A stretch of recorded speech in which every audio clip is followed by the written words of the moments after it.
ఒక ఒక రకంగా ఆశ్చర్యకరమైన విషయము. అదేవిధంగా ఇది యాదృచ్ఛికమా ఈ సమయంలో ఇలా జరిగిందా అన్న విషయం అయితే తెలియదు. కానీ మన సమాజంలో ఒక విషయం జరిగి అది ఎంత ఈ సుందరాకాండ యొక్క 51వ సర్గకి దగ్గరగా ఉంది అన్నది నాకే అనిపించి ఇది మీ ముందు ఉంచడం మంచిదని నేను అనుకుంటున్నాను. ఇటీవల కాలంలోనే, అంటే ఒక వారం 10 రోజులుగా అనుకోండి, అంతే, ఒక చిన్న దీన్ని ఏమిటి, ఒక సెన్సేషన్ లాంటిది బయలుదేరింది. అదేమిటంటే కొంతమంది ఒక సమూహంగా వేరువేరుగా ఒకే చోట కావచ్చు, వేరువేరు చోట్ల ఉండొచ్చు, వాళ్ళందరూ ఒక సంఘటితంగా వాళ్ళు మేము జై శ్రీరామ్ అనము, జై శ్రీ రావణ్ అంటాము అంటూ కొందరు బయలుదేరి మేమందరము రావణుడి భక్తులము, రావణాసుడి అంటే రావణుడి భక్తులము కాబట్టి ఏమిటంటే శ్రీరాముడిని విమర్శించడం. తర్వాత ఇదంతా మామూలు పద్ధతిలో చెప్పడం అంటే అది వేరు.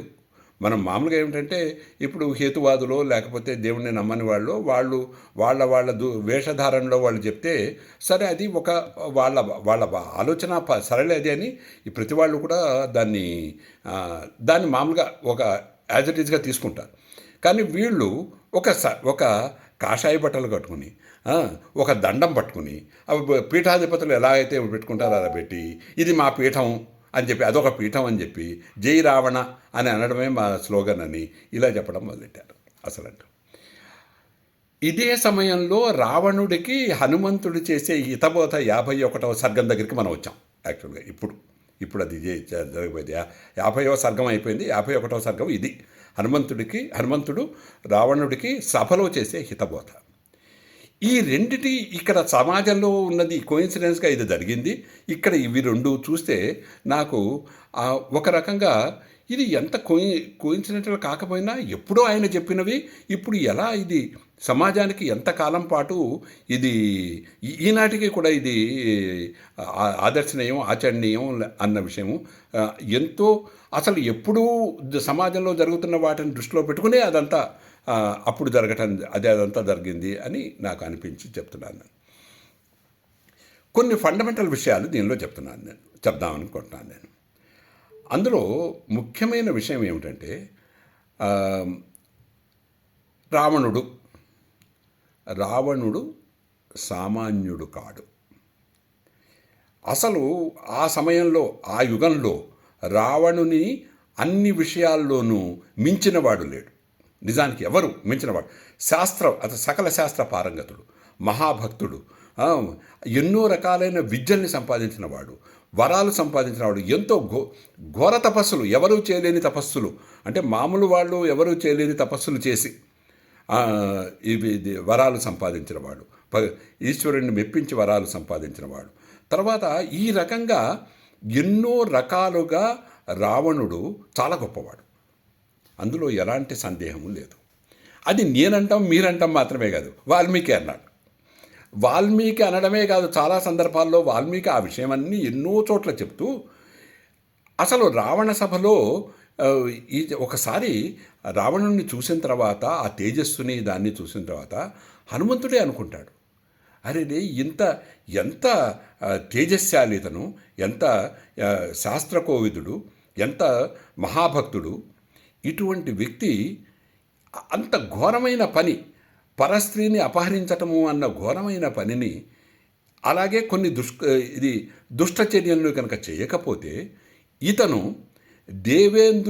దేవేంద్రుతో కూడిన, అంటే దేవేంద్ర సహిత సింహాసనాన్ని, అంటే ఆ స్వర్గలోకాన్ని యొక్క సింహాసనాన్ని అధిష్ఠించగల సమర్థుడు అని, అంటే దేవేంద్రుడితో కూడిన ఇంద్రలోకానికి కూడా ఈయన ప్రభువు అయ్యేంత సమర్థుడు అని. చూడండి మరి ఎంత గొప్పగా చెప్పాడు. అంటే వాళ్ళని ఏమైనా తిట్టాడు అతను? అంటే ఏది నిజము, ఏది యథార్థము, ఏది కాదు అన్న విషయము అసలు ఈ మహర్షులందరూ చాలా తేటతెల్లం చేస్తారు. ఒక ఉదాహరణకి, నిజానికి రావణుడు బ్రహ్మవంశానికి చెందినవాడు, ఇది బ్రహ్మకు మునిమనవాడు బహుశా. అయితే అతను యాక్చువల్గా ఏమిటంటే బ్రాహ్మణుడు. అటువంటి వ్యక్తి, అంటే ఎటువచ్చే బ్రాహ్మణుడికి ఉండవలసిన మామూలు అప్పట్లో నిర్దేశించిన శాస్త్ర అధ్యయనం అంతా చేసినవాడు.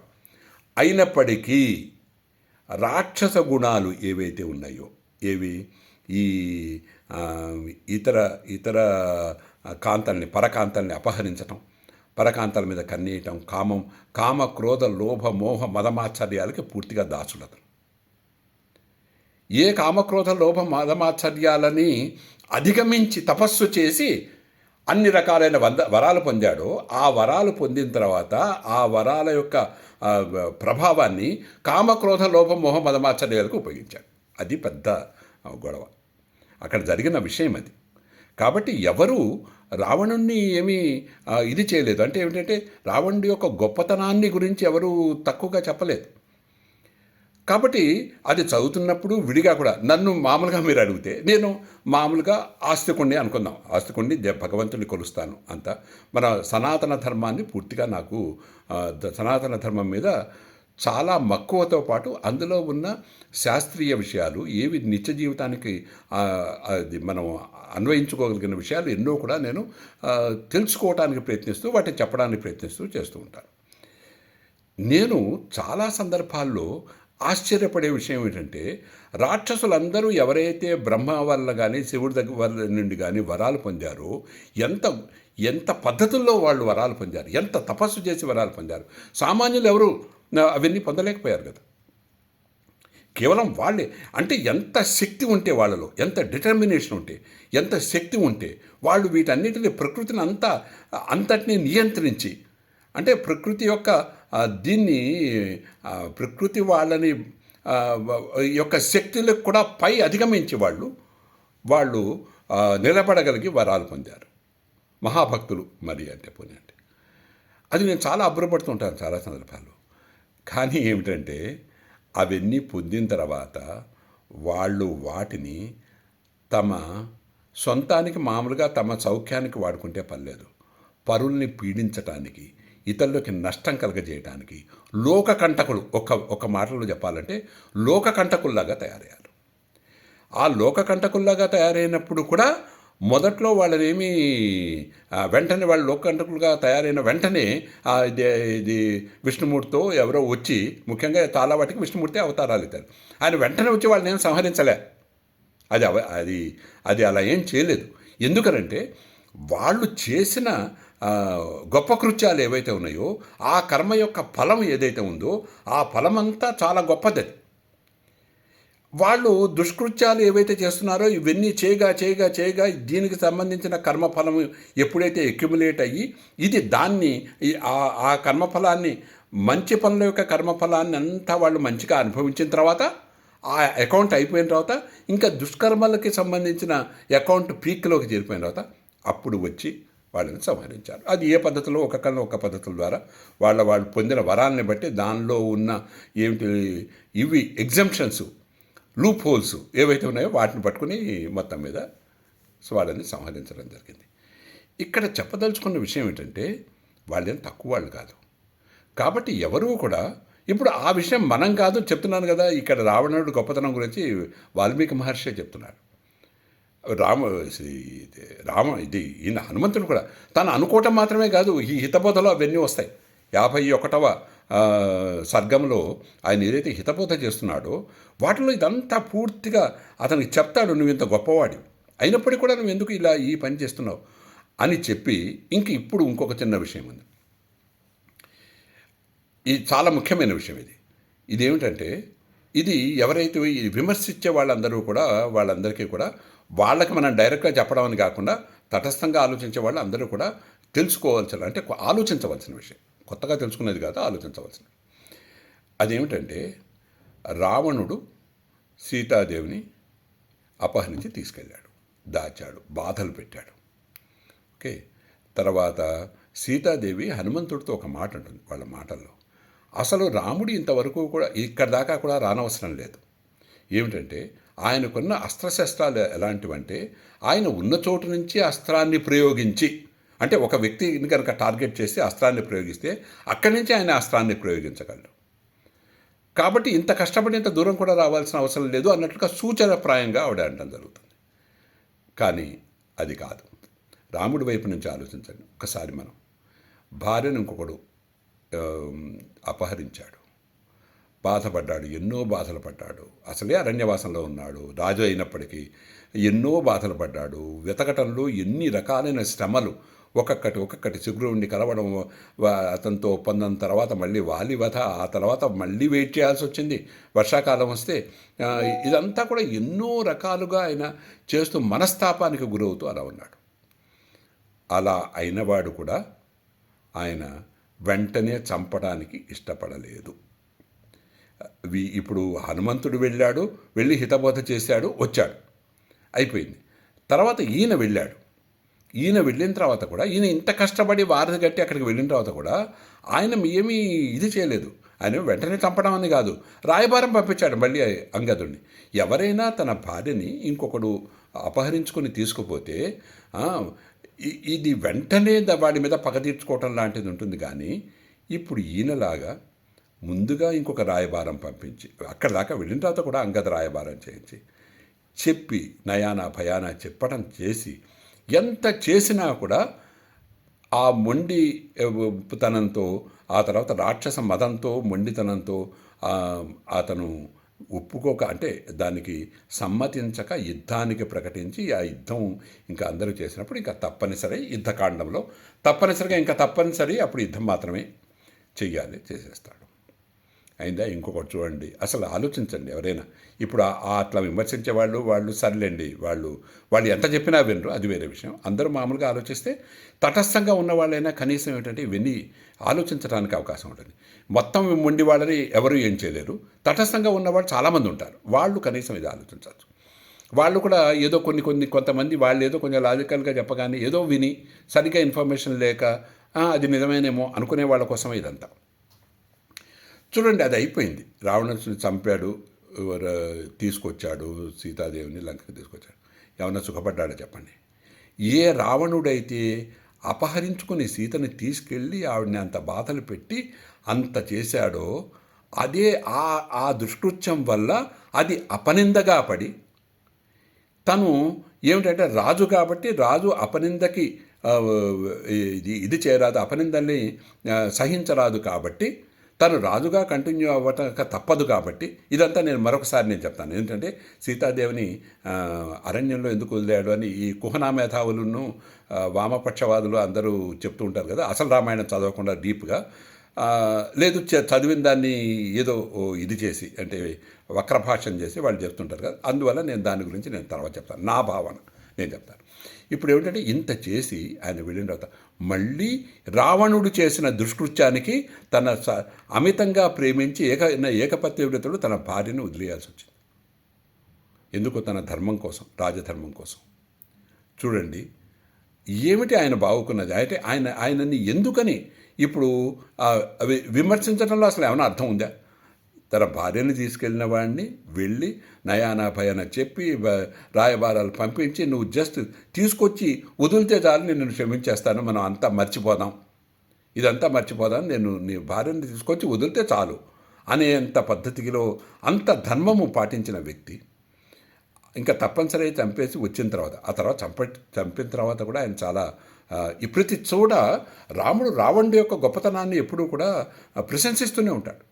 అసలు రావణుని మొదటిసారి చూసినప్పుడు కానీ ఎందుకు ఇంత గొప్పవాడు ఇలా చేయాల్సి వచ్చింది, ఇంత గొప్పవాడు ఇంత చేయాల్సి వచ్చింది ఏమిటి, ఈ పని ఏమిటి, ఇంత గొప్పవాడు ఈ పని ఏమిటి, అదొక్కటే స్లోగన్ అందరూ అడ్డలో చేసుకోవాలి. రావణుడి గురించి తిట్టడము కాదు, రావణుడిని ఏదో ఇది చేయటము కాదు, ఇంత గొప్పవాడు ఇంత చేయాల్సి, ఈ పని ఇంత ఘోరమైన పని ఎందుకు చేయాలి, అది ముఖ్యమైన విషయం. సో అలా చాలాసార్లు అనుకుంటాడు. ఏమిటి ఆయన ఇది చేసింది? రావణుడు చేసిన పని వల్ల తను పోయాడు నిజమే, మొత్తం లంకనంతా సర్వనాశనం చేసేసాడు, మొత్తం బంధుమిత్ర సపరివార సమేతంగా అందరినీ చంపించేశాడు. చివరికి వచ్చాడు కదా, తను చివరికే రావాలి, లెక్కనికి రాదు కాబట్టి అది అయిపోయింది. సీతాదేవిని ఆ తర్వాత ఏమైనా అతను పోయిన తర్వాత అయినా అతను చేసిన పాపం యొక్క ఇదేమన్నా ఊరుకుందా? అది మళ్ళీ వెంటాడుతూనే ఉంది. ఆ దుష్కర్మ అనేది చేసింది. అది చివరికి ఏమైందంటే సీతాదేవిని అడవులకు పంపించడానికి అదే కారణమైంది. అంతకాలం లంకలో ఉంచిన వాడిని రాముడు ఎలుకున్నాడు కానీ మనం ఎలా ఎలుకుంటామని ఎవరెవరో కొంతమంది ఇది అనుకుంటున్నది తీసుకొచ్చి ఆ గూఢచారి వచ్చి రాముడికి చెప్తే రాముడు ఇది చాలా మనస్తాపం చెంది ఆ తర్వాత కూడా చాలా బాధపడుతూ ఆయన తప్పనిసరిగా తన ధర్మం కాబట్టి ఇది రాజ్యాన్ని వెళ్ళాడు. కాబట్టి అంటే ధర్మస్థాపన కోసం వచ్చాడు కాబట్టి ధర్మం ఇంకా ఒక పని అయిపోయింది. శిష్ట రక్షణ ఉంది, ధర్మం ప్రతిష్టాపన చేయాలి కాబట్టి ఇంకా తర్వాత ఉండి తను అంత బాధపడుతూ కూడా, వ్యక్తిగతంగా అంత బాధపడుతూ కూడా ఆయన రాజ్యాన్ని వెళ్ళాడు. చూడండి మరి ఏమిటి ఇక్కడ ఏంటి కంపేర్ చేస్తూ ఏదో రావణుడు చాలా గొప్పవాడు ఏదో అని అంటూ తర్వాత ఇది మళ్ళీ ఇంకొకటి ఇందులో ఆర్య ద్రవిడ విభజన, వాళ్ళంతా రాముడు ఆర్యుడు, వీళ్ళు అసలు వాళ్ళు ఇక్కడ ఉన్న రావణుడు